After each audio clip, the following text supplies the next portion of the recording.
story ever. Yeah. Walter was ensconced in sweet-smelling dust and striking morning sunlight. He let himself bounce between dust motes as they floated skyward. The lock clicked and the front door opened with a long, defining creak. "Looks like we'll need some WD-40, a man said. Dang it, Walter thought, savoring the shape words took as they came back to him, like old friends. The front door was flung wide open. Men were streaming in and out of the house, carrying items. Walter remembered the previous couple as round and undulating, the furniture stuffed to the brim and mattresses crowning upwards. This time, everything was square. The couch and chairs in cubic sections, laid out at perfect right angles to each other.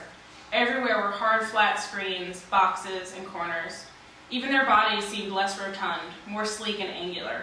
How faddish, Walter thought. He no longer remembered the fads of his time living in the house. He'd long ago stopped counting seasons or couples. Two of the men struggled to turn an angular shelving unit through the narrow entryway without scraping the wall. Walter tried to recall the limitations of physicality, a time when he'd had form and stood in doorways the way these men did, leaving voids of space all around them. Nothing came back. A wind rippled across the threshold. He fled to his favorite crack in the ceiling. Walter didn't like open doorways, open windows, open invitations to come inside when all he wanted was to keep everyone out and himself in. "Michelle," the man called, "the movers want to know where the bookshelves go." Michelle bounded into the room. Small ones in the bedroom, tall ones in the living room. She looked directly at the mover and nodded at him until he nodded back. Josh and Mish, a constant racket of shushing noises. They wore shoes that left acrid scuffs in the hallway, shed layers of clothing as the day progressed, exposing their hard skin. They gritted their teeth and heaved the sticky window panes open, turned the hot water spigot to fill their buckets, swept and vacuumed and mopped and polished.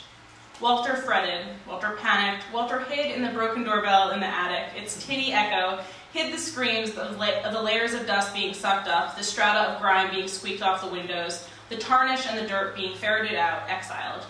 "I'll remember you," Walter thought. "People are only temporary." He was exploring the cotton candy porousness of the insulation beneath the floorboards in the attic. The fiberglass was oddly unyielding, like being inside a salt crystal. Hollow reverberations jarred him out of his miniature cathedral. He had no choice but to go observe. Sex, Walter remembered, as the sheets hung over their naked bodies, rippling in concert with the smacks of skin. Walter no longer felt even a phantom pang of flesh, just annoyance at the inevitable crescendo of noise and distress. The window was open and a warm breeze wafted menacingly through the room. A fallen strand of hair tumbled unevenly across the expanse.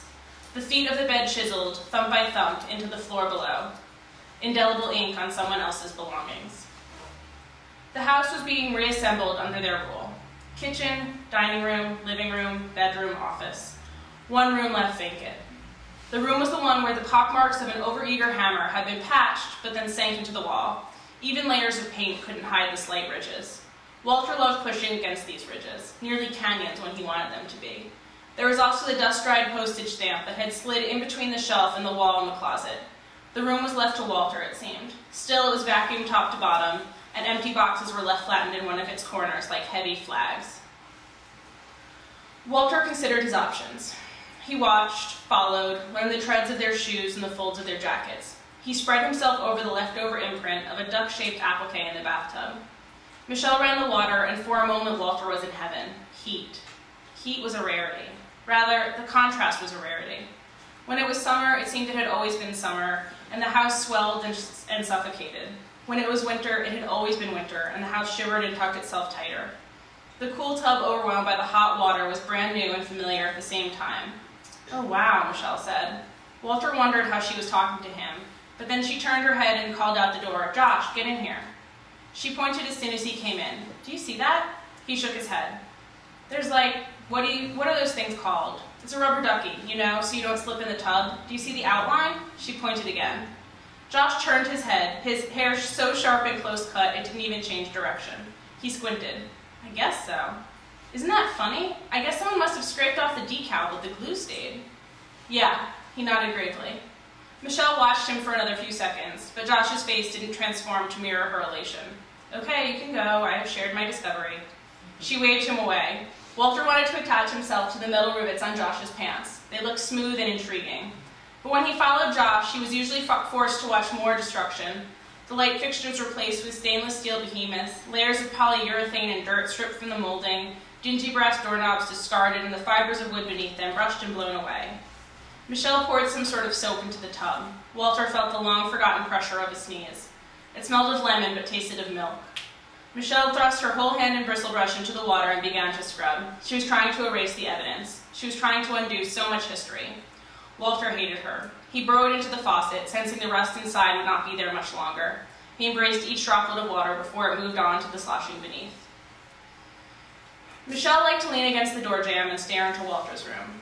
This, he understood. Door jambs had an almost nutty flavor hidden in their layers of paint and right angles. He wondered if Michelle could taste it too.